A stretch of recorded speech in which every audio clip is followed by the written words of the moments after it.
You're listening to the InSession Film Podcast. This is episode 52, and now we're going to discuss some of the latest movie news that kind of happened over the last week or so. The first thing we're going to talk about, as Blake kind of was referencing to before we went to break, is that Will Smith is probably losing his mind a little bit. And obviously, we know that he's been picking some really crappy projects over and over. And as I kind of referenced at the beginning of the show, he's in this movie called Winter's Tale, which is the worst thing I've ever seen in my life. And when I wrote that review on the website, which was one of the more fun reviews I've ever written, the last thing that I said before I gave my final grade was, I would rather watch the Twilight Saga 100 times over before watching that movie ever again. Right. Ouch. That's how bad it was. And Will Smith does not help. It was incredibly terrible. And besides that, he also announced this last week saying that he is not going to be a part of Independence Day 2. I have some pretty strong feelings about this, but before I get into that, what do you guys think about that piece of news? Well, I get the feeling, you know that Simpsons episode where Troy McClure is a hit, and then he makes a terrible decision to star in the fantabulous contraption of Professor Humpernickel or something, and not the McBain movie? It sounds like exactly the same thing from Will Smith. He's making a bad choice. I must admit, I can't understand it, although I don't understand the need for a sequel to Independence Day anyway, and I do wonder, without Will Smith on board, where the being public who beg for more Bill Pullman and it's Jeff Goldblum action from the first one are. Right. I mean, it's not a complex sort of theory or premise to be able to create a new Aliens Invade Earth film. It doesn't have to be another Independence Day film, but I would completely agree. I think he's lost the plot, rather.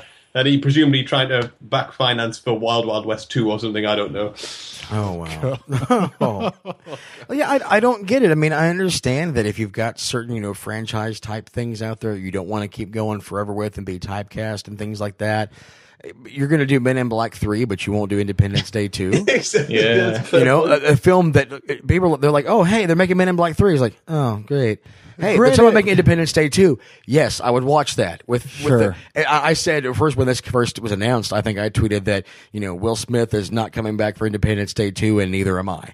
And honestly, that would have been the one draw for that. Like you said, I mean, it's not Bill Pullman and Jeff Goldblum. Great, yeah. If you're going to bring them along, what have they done? What have you done for me lately? Yeah. With those actors. I mean, honestly, I love me some Jeff Goldblum. Don't get me wrong. I could take or leave Bill Pullman, whatever. I thought he was good as the president in Independence Day.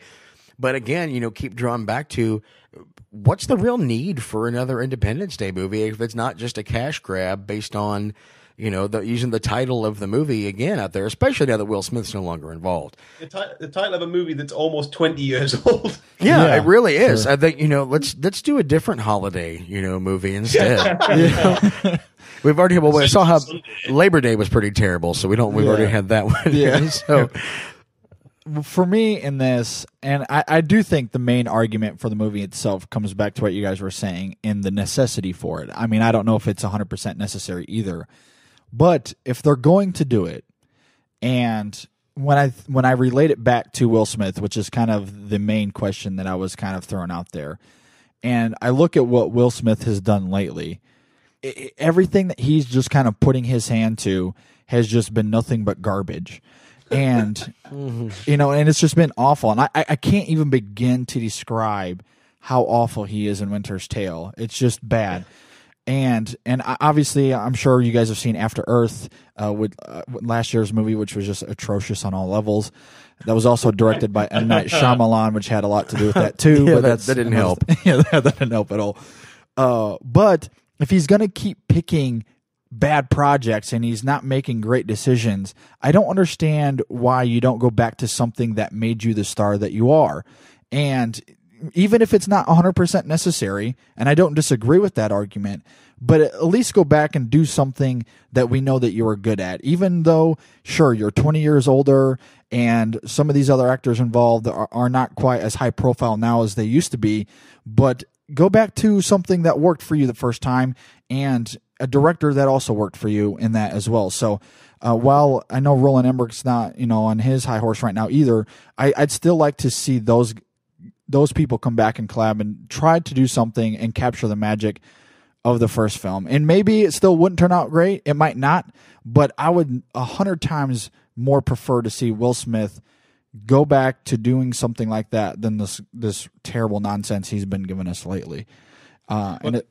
The other thing is as well, when you look, I know you can't always believe IMDb exactly, but when you look at the projects he is attached to that are upcoming, I mean, Hancock 2, Bad Boys 3, you know, it's not, you know, brilliant sort of career-shifting choices that are going to get him into a different area, like a sort of McConaughey or something, is it? It's kind of desperation, really. Well, I'll kind of defend Bad Boys 3 a little bit. Well, I like Bad Boys, but I just wonder why that franchise is a goer. And sure. That's a good point, though, yeah. That goes along with the same thing, though. You're going to keep doing sequels for other movies you've done in the past. Why not do one that everybody across the board really loves? There's a section of people that liked Bad Boys. You know, not everybody was a big fan of that. I didn't care for Hancock either. They're going to do a sequel to that, but then show me somebody out there who didn't like Independence Day, you know, back in the day, for what it was, for action, sci-fi, for everything with it, and you're not going to do that. My question with that, they tagged that movie in the first one, it was ID4. Although there was the first one, what are they going to do call the second one? I don't know. That number's going to come into play there, but still, no, the main point is he's doing sequels to other crappy movies he's done in the past. Why would you not do the one that's actually going to work for you, make you some money? Yeah. You need to take what you're going to get at this time in your age. You know, you're no longer getting out there in the, you know, the Ali movies or Bagger Vance or the Pursuit of Happiness and things like that, the little touchy-feely things you're going to do. Do what actually might work. There's going to be plenty of people who like the first Independence Day who would go back and watch it simply for him. And now if he's not involved, I'm not really interested anymore. And I'm real curious about the real reasons he doesn't want to do it. Because obviously he's shown that he's okay with doing sequels. Yeah. So why say no, like you're saying, why say no to the one that was probably your best one and that launched you into the career that you've had? And to me, I feel like there's some major issues there or some major reasons that isn't known yet. And that's the thing I'm really curious about, because right now everything he's doing doesn't make any sense at all. And I'm losing respect for someone that I loved, you know, back in my childhood. So it's just, I know it's a sad situation. So avoid Winter's Tale at all costs, especially if you love Will Smith. I just can't stress that enough. So it's a recurring theme. Yeah. Okay, well, let's move on and talk about a new trailer that came out over the last week. And we're talking about The Purge 2, which is officially entitled The Purge Anarchy. What did you guys think about the new trailer for this? Yeah, I really like the trailer for this. I quite like the first film, but it felt, I don't know, a bit too much in the house, a bit too constrained. Whereas this, from the trailer, seemed to be really opening it up. You're seeing the wider world. You're seeing more threat. A situation I could really put myself in. I was really enthused by this trailer. Yeah, I mean, I didn't like the first one at all, really. I mean, I'm a bit more of a genre fan than Matthew is. I thought that they took a premise that was, you know, open-ended and artificially restricted themselves to a fairly poor home invasion film. What I'd like to have seen from this premise is a horror anthology, so you've got different things going on around the city. You might want to tie that story up towards the end. I'm quite enthused by the trailer for this. I think the prospect of being marooned in this sort of wilderness is something which everybody can kind of relate to, even if there isn't a science fiction element of the Purge to do with it. And we were just discussing off air that it's very much like being in Middlesbrough after 5 o'clock at night. It's not something you want to happen. So yeah, I'm quite looking forward to seeing this. Yeah, I didn't see the first film either, but I'm very familiar with it though. Still, I know, like you said, you know, it's a very home invasion type of thing. It's kind of limited. Sure. I did like the idea of this for the overall premise of the Purge itself, but this, like you said, kind of being out in the middle of it when it's going on. When you have, you know, you're not trying to be all boarded up and home and just get past whatever. You're stuck in the middle of it, and that sort of survival aspect to it, I think, is going to be more interesting than the one when you think you're in your lockup room or whatever and safe at home. Yeah. But again, the bigger scope to it, I think, is going to make it much more interesting. I'm kind of like Matthew in the sense that I liked the first one. I didn't love it, but I liked it. But I also thought it was a huge missed opportunity to take this really interesting premise and kind of showcase that. And it just became a typical invasion film, like you guys were saying, even though it's kind of centered around this really strong foundation. And based off of the trailer for this new one, I think we're going to be able to get to see a lot more of that, which should be a lot of fun. And that is something I'm definitely looking forward to. I think the biggest draw for this is it doesn't have a huge star attached to it at all. And so I'm kind of curious how that may affect the box office results at all. I'm assuming that it probably will have some sort of effect on some level, but it's got the same writer and director as the first Purge, so I'm hoping that they're going to be able to capture the beginning of the first one, which kind of showcased some of the overall effects of what's been happening, and I'm hoping that we're going to be able to get an overall sense of that, which I think is the general feeling anyway, and I think they kind of understand that based off of the trailer, that's what we'll have going forward. So that's kind of interesting to see anyway. Okay, well, let's move on to the next thing that we want to talk about, which is something. When I first heard this, I was kind of confused. I thought maybe it was a joke. Yeah. And I found out, and it's been released now, that Chris Pratt and Danny McBride are attached to a Knight Rider remake. So what do you guys think about this? Good question.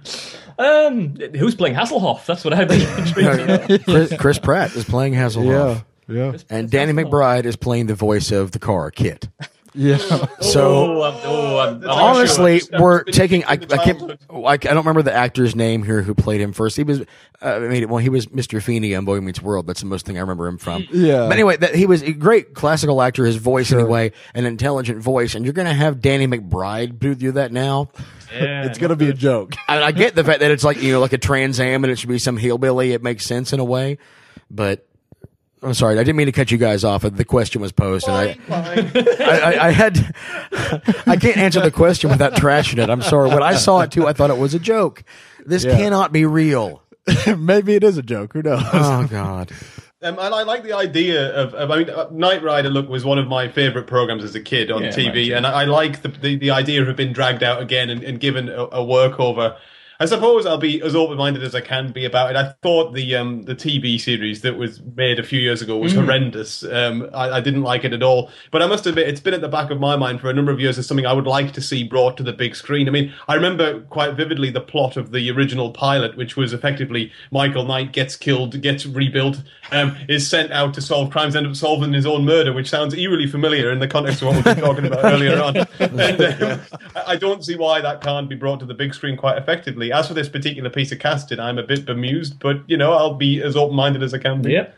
I'll say Chris Pratt, he's going to be one of those guys we're going to get familiar with really, really fast. I mean, he's going to be in a lot of big projects coming up this year, especially, and over next year.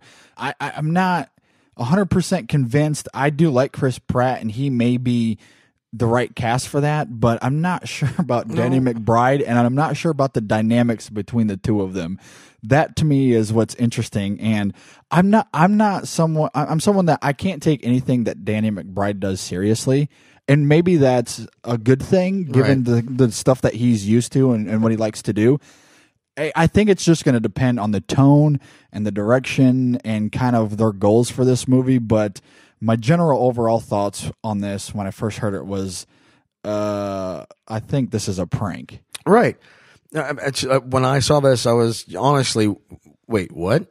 You're kidding me? I don't. Yeah. Like you said, we're going to have to get familiar with Chris Pratt. Are you not a Chris Pratt fan? Not really, and not in these roles that he's signing up for here. I mean, I get him on Parks and Rec, and that's a comedic show. I don't get him being in Guardians of the Galaxy. I don't get him being in Jurassic World. I do not get him being Knight Rider.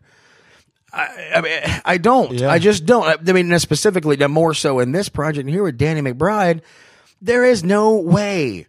There is no way this is going to work for me, at least. Sure. Not his voice in that particular role. This is a sophisticated piece of machinery. Any remake we've done of this series so far in history, it's been a decently voiced actor doing this. That's the whole point of it.